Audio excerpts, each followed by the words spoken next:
Hello everyone, welcome to Adam. So आज हम लोग देखने वाले shear force and bending moment. So firstly देखते हैं कि what is the shear force. So shear force is an internal resistance developed at any section for maintaining the free body equilibrium of either left or right part of the section. So first जो हमारा sentence है उसका basically मतलब ये है कि आपको ये देखना है कि shear force is an internal resistance develop at any section. So this force is an internal force. ये आपको ध्यान रखना है कि this is not an force जो कि हम यहाँ पे एक्ट करा रहे हैं बीम पे। इसकी आपकी कोई भी बीम है जो कि लेट अस से सपोर्टेड एट टू एंड्स है and you are putting a force at it, this is known as the external force. या फिर अगर आप यहाँ पे धक्का दे रहे हो तो that is a external force. लेकिन shear force and bending shear force is a internal force. So ये आपको एक्सटर्नली नहीं दिखेगा। This is developed as a resistance to the shear force जो कि लगता है because of support. So there is a shear force acting because of support जो कि आपका लाइक एक शेयर फोर्स का जो मतलब होता है वो एक होता है कि parallel to the cross section. तो ये जो हमारा क्रॉस सेक्शन है बीम का, let us say this is the beam, circular beam है and if you cut the beam here, so आपको क्रॉस सेक्शन कैसे दिखेगा यहाँ पे ऐसा। सो आपका जो शेयर फोर्स रहेगा that will be parallel to the cross section, it will not be like perpendicular to the cross section, क्योंकि वो हमारा क्या हो जाएगा, एक्सियल फोर्स हो जाएगा। सो ये भी आपको ध्यान रखना है कि shear force is always parallel to the cross section of the beam. In other words, for beams, the shear force at any given point is the algebraic sum of all the transverse forces acting to one side of that point, and it varies along the length of the beam. So आपको ये भी यहाँ पे ध्यान रखना है कि the shear force at any given point is the algebraic sum of all the transverse forces acting to one side to that point. So basically, let's say कि अगर आपका कोई भी बीम है जिसकी वजह से जिसमें आपको यहाँ पे किसी भी एक्स पॉइंट पे आपको फाइंड आउट करना है कि what is the shear force. So it should be the algebraic sum of all the shear forces acting on either side, either left और आइदर राइट। आप ऐसे नहीं बोल सकते कि मैं दोनों फोर्सेस कंसिडर करूंगा, लेफ्ट की और राइट साइड की, और फिर देखूंगा कितना शेयर फोर्स आ रहा है, क्योंकि अगर आप ऐसा करोगे तो वो जीरो आ जाएगा, क्योंकि this beam is in equilibrium.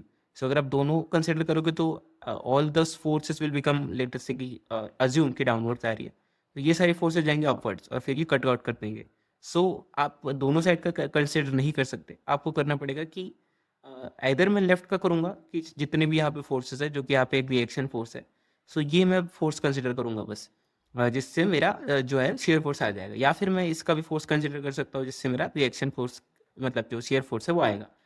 So it is, आपको ये ध्यान रखना है कि it is on either on the left और either on the right, it is not both. algebraic sum of all the transverse forces का मतलब होता है parallel to the cross section acting on one side at that point, it varies along the length of the beam। जैसे कि एक example से आपको जल्दी समझ में आ जाएगा, इसमें आपको साइन कन्वेंशन भी ध्यान रखना पड़ेगा। सो लेट अस से कि ये आपकी एक बीम है, ये आपके दो सपोर्ट्स है, one is the roller support and another the hinge support, just assume. So आपको पता है कि यहाँ पे दो रिएक्शंस होंगे, R X and R Y, क्योंकि ये हिंज सपोर्ट है तो दो रिएक्शन होंगे, अगर ये रोलर सपोर्ट होता तो एक रिएक्शन होता इन द अपर डायरेक्शन। सो अगर आपको शेयर फोर्स निकालना लेट से एट पॉइंट ए जो कि मिडल में है, सो आप कैसे निकालोगे? जैसे कि हमने अभी बोला कि आपको एक तो राइट का कंसिडर करना पड़ेगा या लेफ्ट का कंसिडर करना पड़ेगा। Let say this is R Y one, sorry R Y one, this is R Y two. So एक तो आपको आर वाई टू कंसिडर करना पड़ेगा या आर वाई वन कंसिडर पड़ेगा, क्योंकि आपको पता है आर एक्स तो इस डायरेक्शन में राइट सॉरी हॉरिजॉन्टल में, तो ये तो हम कंसिडर नहीं करेंगे, ये शेयर फोर्स ही नहीं है क्योंकि ये लॉन्गिट्यूडनल फोर्स है। हमें बस करना है कि ट्रांसफर फोर्सेस क्या है। ट्रांसफर्स का एक आप मतलब ये निकाल सकते हैं कि वर्टिकल डायरेक्शन में कौन से फोर्सेस है, या फिर parallel to the cross section जो कि आर वाई है और आर वाई टू है। आर एक्स हम कंसिडर नहीं करेंगे शेयर फोर्स के लिए। सो आर वाई वन एक तो हो सकता है यहाँ पे जो शेयर फोर्स है आर ए में हम लिखते कि it is nothing but R Y one, या फिर आप लिख सकते हो कि R sorry force at A is nothing but R Y two, दोनों भी आपका सही हो जाएगा। बट इसमें जो कैच है लेट अस से इज नथिंग बट कि अगर आपको जो साइन है वो देना है शेयर फोर्स का, क्या होगा लेफ्ट में अगर मैं कंसिडर करूंगा और राइट में करूंगा तो क्या दोनों सेम होगा? नहीं।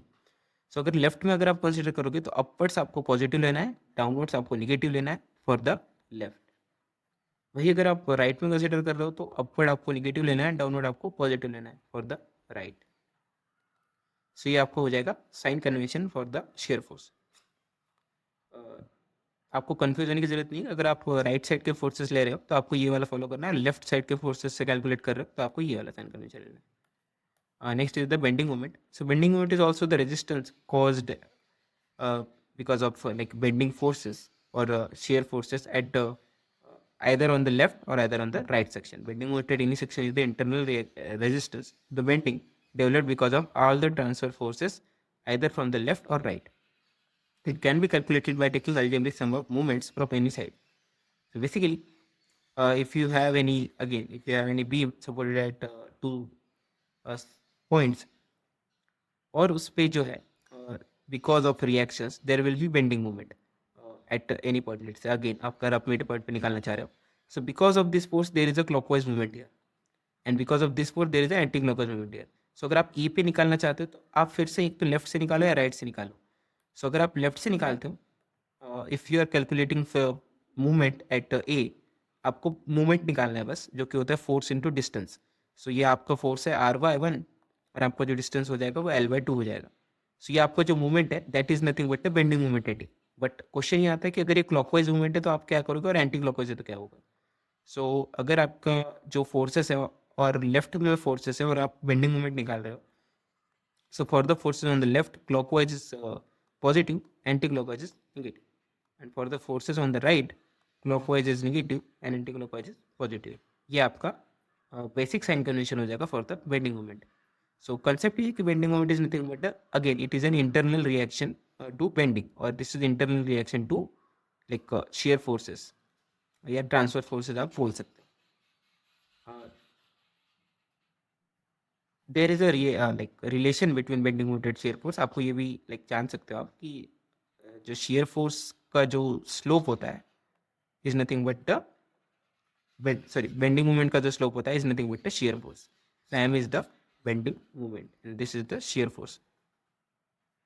सो इससे आप ऐसे भी समझ सकते हो कि अगर आप बेंडिंग मोमेंट डायग्राम का स्लोप लोगे एट एनी पॉइंट तो वो आपको शेयर फोर्स दे देगा एट दैट पॉइंट.